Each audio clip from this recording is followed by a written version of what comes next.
leo ikiwa ni tarehe 25. Bismillahir Rahmanir Rahim. Alhamdulillahi Rabbil Alamin. Wassalatu wassalam ala rasulihil amin. Muhammadin wa alihi wa sahbihi ajma'in, amma ba'd. Leo ikiwa ni tarehe 25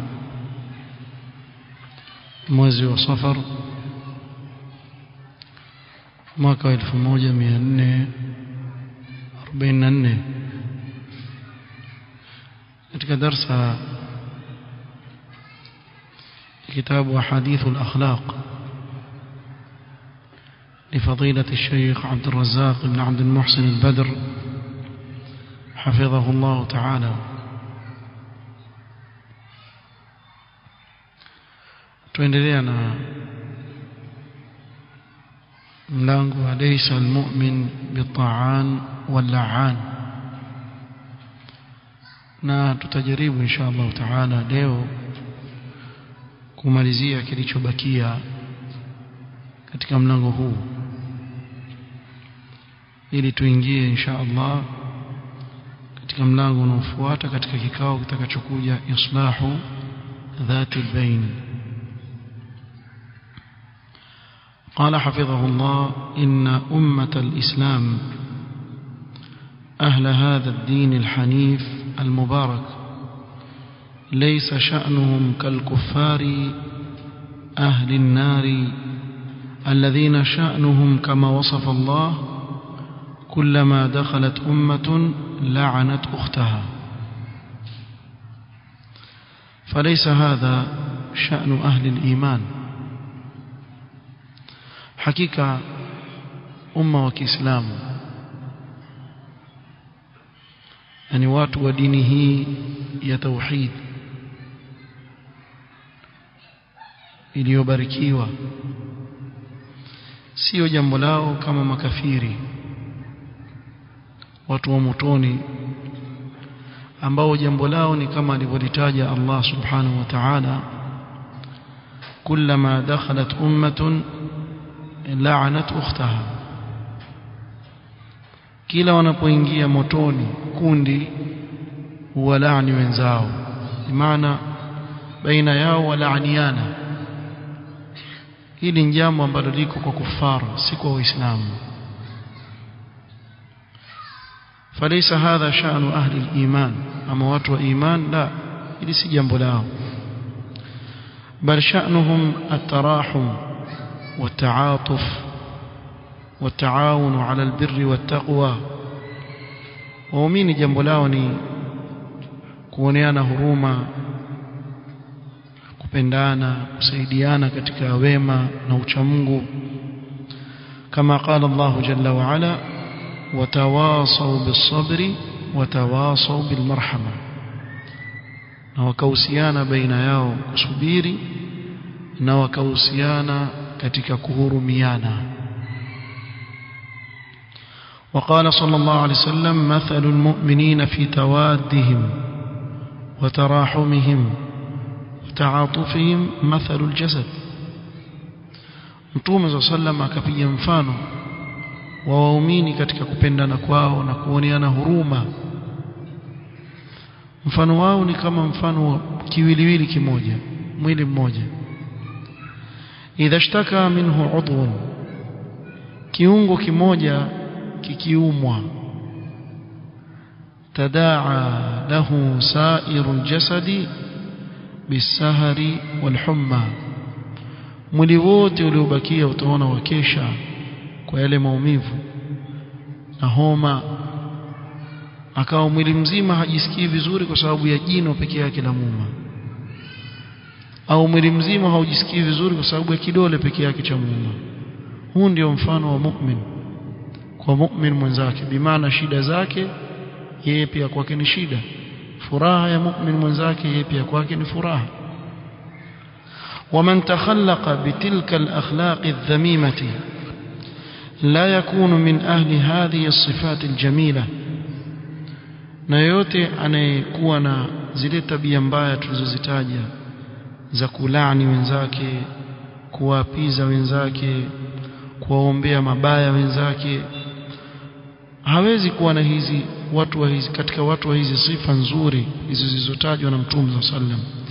لأن اللعنة يراد به الدعاء بالإبعاد من رحمة الله تعالى. mtu kumlani mwenzake ni kuwa amuombea dua Allah amweke mbali yule mwenzake na rehema zake. وليس الدعاء بهذا من أخلاق المؤمنين الذين وصفهم الله تعالى بالرحمة بينهم والتعاون على البر والتقوى. ولا kule kuwapizana kwa kuombeana laana si katika akhlaq za waumini ambao Allah subhanahu wa ta'ala amewasifu kuwaoneana huruma baina yao na ni wenye kusaidiana katika mambo ya kheri, mambo mema na ucha Mungu. waja'alahum kalbunyan yashuddu ba'dahu ba'dha.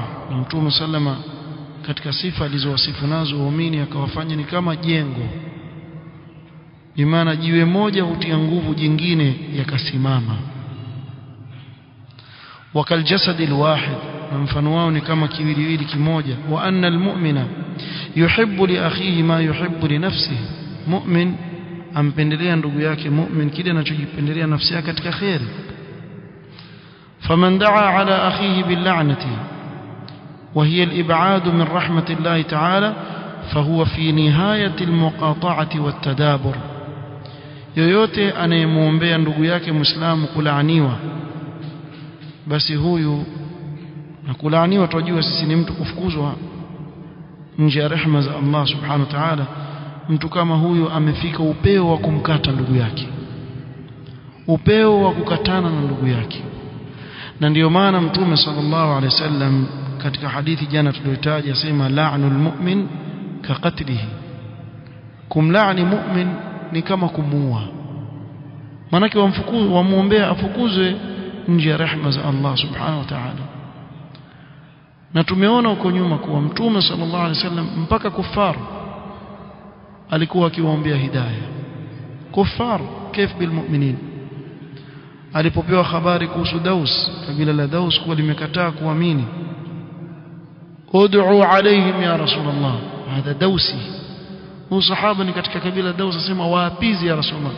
farafa'a yadayhi faqala Allahumma hdi Dausan wati bihim muslimin, ewe Allah waongoze kabila la Daus na uwalete wakiwa waislamu. na naam, Allah akawaongoza. hivi ndivyo alivyokuwa Mtume sallallahu alayhi wa ala alihi wasallam. إن شأن المسلم تجاه إخوانه رحمتهم والإحسان إليهم والدعاء لهم بالخير والاستغفار لهم، لا لعنهم والطعن فيهم والوقوع فيهم بالمسبة.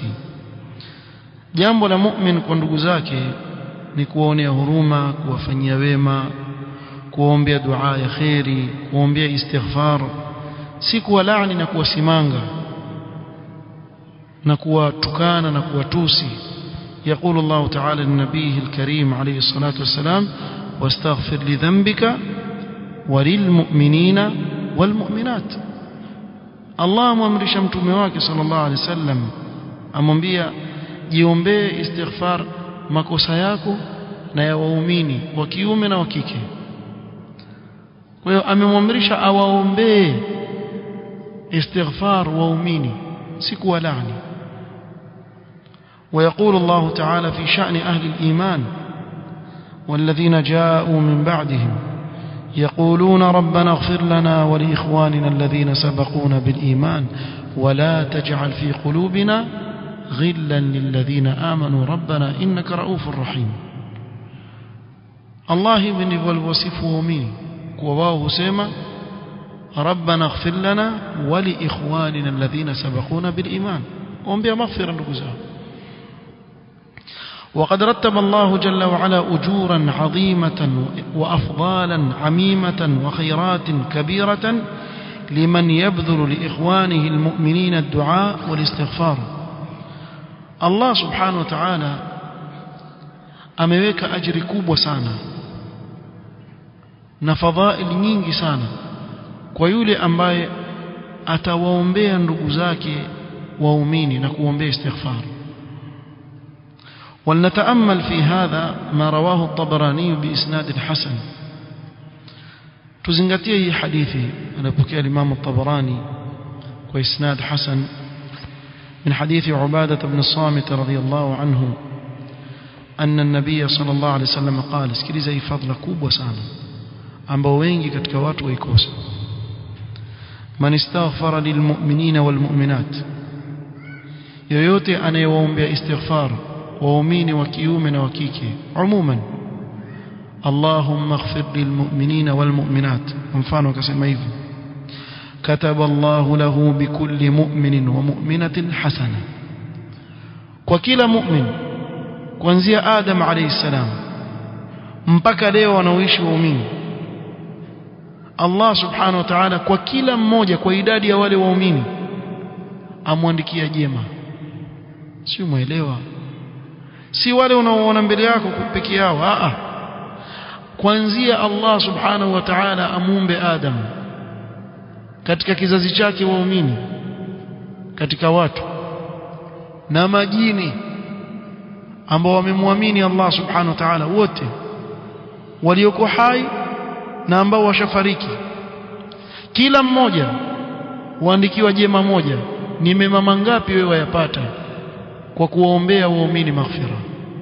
Allahumma ighfir lilmu'minina walmu'minat, waandikiwa kwa kila mu'min wa kiume na wa kike hasana, na hii ni ajira kubwa sana. كم هي الأجور التي يجنيها المسلم إذا قال في دعائه اللهم اغفر للمسلمين والمسلمات. وهنا مؤمن كسانيا أجر kiasi gani akisema اللهم اغفر للمسلمين والمسلمات, أنا اللهم اغفر للمؤمنين والمؤمنات. ndio ukaona Nuh alayhi salatu wassalam katika dua yake, rabbi ighfir li waliwalidayya waliman dakhala bayti mu'minan walilmu'minina walmu'minat. na kule tumeona aya Mtume salama amrishwa na Allah subhanahu wa ta'ala, ambiwa nini? wastaghfir li dhanbika walilmu'minina walmu'minat. hii hadithi nitawaambia ni kitu kutoka niisome hii hadithi niijue hii hadithi, sikumbuki kuacha katika swala yoyote kusema Allahumma ighfir lilmu'minina walmu'minat. kwani kuna uzito gani? kila swala katika dua zako unazoomba useme Allahumma ighfir lilmu'minina walmu'minat, utakusanya ajiri ngapi wewe katika kila swala tano? kwa nini uache ajiri kubwa kama hii kwa sababu ya maneno machache tu, Allahumma ighfir lilmu'minina walmu'minat ama Allahumma ighfir lilmuslimina walmuslimat? ajiri ngapi utaipata mbele ya Allah subhanahu wa ta'ala? kwa hiyo katika swala yako usikose, fanya bidii katika dua zako unazoziomba, moja iweke ya kuombea waumini, Allahumma ighfir lilmu'minina walmu'minat, usiwache kabisa, sababu ajiri yake ni kubwa kwa maneno machache sana. ya kuchukulia wewe muda gani kusema Allahumma ighfir lilmu'minina walmu'minat? maneno machache sana, lakini ajiri yake ni kubwa mno mbele ya Allah subhanahu wa ta'ala, usiwache.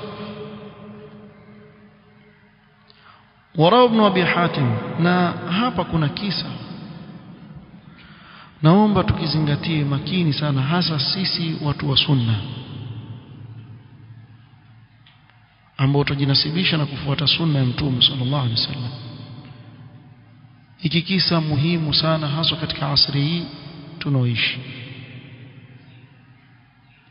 روى ابن أبي حاتم عن يزيد بن الأصم قال كان رجل من أهل الشام ذو بأس وكان يفد إلى عمر بن الخطاب رضي الله عنه. ويبانا katika watu wa Sham alikuwa akija kwa Umar ibn al-Khattab radhiyallahu anhu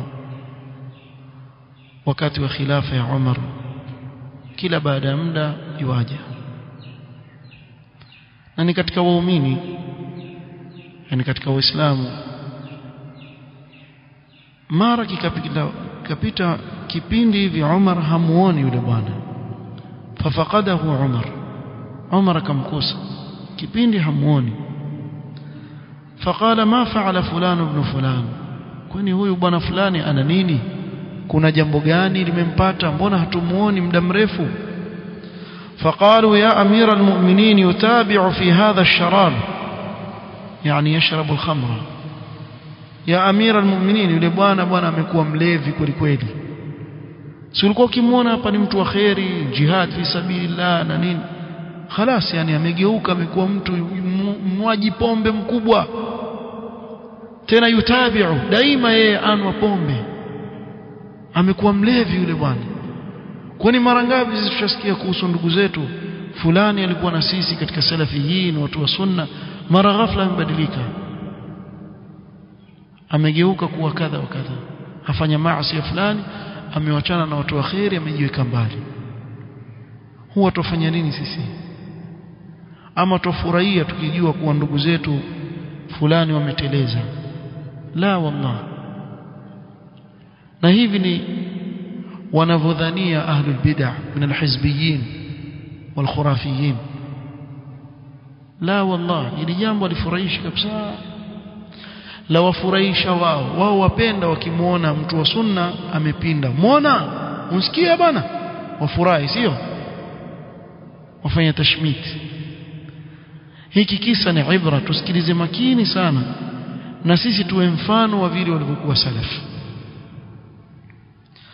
قال فدعا عمر كاتبه، عمر akamwita yule anayemwandikia. فقال اكتب، akamwambia andika haya maneno nitakwambia. من عمر بن الخطاب إلى فلان بن فلان سلام عليك. barua hii kutoka kwa Umar al-Khattab ienda kwa fulani ibn fulan, salamun عليك. فإني أحمد إليك الله الذي لا إله إلا هو غافر الذنب وقابل التوب شديد العقاب ذي الطول لا إله إلا هو إليه المصير. akaandika hii mwanzo wa aya za suratu Ghafir, kisha akamtumia, akamkumbusha maneno mazito ya Allah subhanahu. Ghafir adh-dhanb, Allah ni mwingi wa kusamehe madhambi. Qabil at-tawb, yakubali tauba. Lakini pia fahamu, usipofanya hivyo jua kuwa Allah ni shadidul iqab subhanahu wa ta'ala, adhibu. Thumma qala li ashabihi, kisha pale Umar akawaambia wale watu waliokuwa karibu na yeye, ud'u Allah li akhikum an yuqbila biqalbihi. Tuko hivi sisi, muombeeni dua ndugu yenu, Allah subhanahu wa ta'ala amrejeshe, aelekeze moyo wake urudi. Muombeeni dua arudi sawa sawa, arudi katika msimamo wa kisawa sawa. Wa an yatuba Allahu alayhi, na muombeeni Allah amsamehe, amkubalie tauba yake. falamma balagha ar-rajul kitabu Umar ja'ala yaqra'uhu wa yuraddiduhu wa yaqul, ile bwana alipofikiwa na barua ya Umar akawa yuisoma ile barua huku yosema, ghafiru dhanbi وقابل التوب شديد العقاب قد حذرني عقوبته ووعدني أن يغفر لي. الله من تعذريشنا عذاب yake na akaniahidi kuwa atanisamehe. Sasa natakalibi katika haya. قال ورواه الحافظ أبو نعيم من حديث جعفر بن برقان وزاد فلم يزل يرددها على نفسه. yule bwana akawa yurejelea haya maneno, aendelea kuyarejelea. Thumma baka, kisha akalia sana yule bwana, akaathirika na yale maneno. Thumma naza'a fa ahsana an-naz'a, kisha akawacha ile dhambi alikuwa akiifanya, akawa mtu mzuri, akarudi sawa sawa. falamma balagha Umar radiyallahu anhu amruhu qala, Umar alipofikiwa na habari zake kwa yule bwana baada ya ile barua, alitubia akarudi sawa sawa, akasema hakadha fasna'u, basi na nyinyi pia mfanye hivi. Ukisikia ndugu yako amepinda, usiwe wafurahie hilo jambo. Kisha pinda bwana huyo, kwicha ndo raha, sio? Yani wafurahi ndugu yako akipinda, yani hujui kuwa hidayah iko katika mikono ya Allah na kuwa Allah subhanahu wa ta'ala ndiye anempa hidayah anemtaka subhanahu wa ta'ala. Wafurahia mwenzako kivipi kama wanafanya ahlul bid'ah, hasa ukimwona mtu ambaye alikuwa jinasibisha na sunna kisha akapinda, muona fulani yule pia alikuwa yajifanya yajua yuko wapi sasa, shamona amepinda kabisa. La wallah, si mambo ya kufarikia. Hakadha fasna'u idha ra'aytum akhan lakum zalla zallatan fasaddiduhu, mkimuona ndugu yenu ameteleza basi muongozeni, muelekezeni katika njia ya sawa. Wawafiquhu, kwa mumuelekeze katika usawa, mumuombee Allah ampe tawfik aelekee katika njia ya sawa. Wad'u Allah an yatuba alayhi, na muombeeni sana Allah amsamehe. Wala takunu aunan lishaitani alayhi, wala msiwe ni nyinyi ndio mumsaidia shetani juu ya ndugu yenu. Msiwe hivyo, msimsaidie shetani katika kazi yake. Kuna baadhi ya ndugu zetu bila wao kujua waweza kuwa ni sababu ya kumsaidia shetani juu ya ndugu zao. Kwa unapomwona ndugu yako yuko katika hali kama hii, tumie nasaha na umuombee dua, Allah amuongoze. Hivi ndivyo tulivyoelekezwa. Ama wale walio na tabia kama tulizozitaja katika mlango za kulaani, za kuwapiza ndugu zao, haya ni makosa makubwa sana. Wallahu musta'an. نسأل الله أن يثبتنا وإياكم على الحق حتى نلقاه وهو راض عنا. نكتفي بهذا القدر والله تعالى أعلم. سبحانك اللهم وبحمدك أشهد أن لا إله إلا أنت استغفرك وأتوب إليك. بارك الله فيك. بسم الله الرحمن الرحيم. الحمد لله رب العالمين،